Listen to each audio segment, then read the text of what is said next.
Москвада поезд алдында қалып набыт болған қырғызстандық жигиттин туугандары Кыргыз Республикасынын миграция кызматынын Россиядагы өкүлчүлүгү издеп жатат. Бул туурасында Спутник Кыргызстан агенттигине аталган өкүлчүлүктүн кызматкери Доорбек Абдразаков билдирди.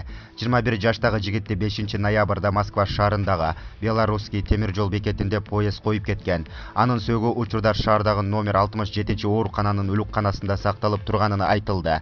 Маркум Жалалабадтын Алабука районунан болот экен. Социалдык тармакка паспортунун сүрөтүн жайгаштырып туугандарын издеп жатабыз. Мекендешибиздин өлүмү боюнча мага полициядан кабар кылышты. Эгерде ушул жигиттен тааныгандар болсо жардам беришин өтүнөбүз, деди Абдразаков.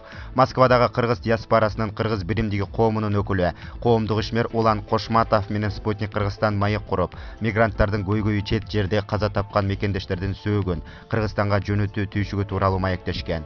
Булак Спутник Кыргызстан агенттиги.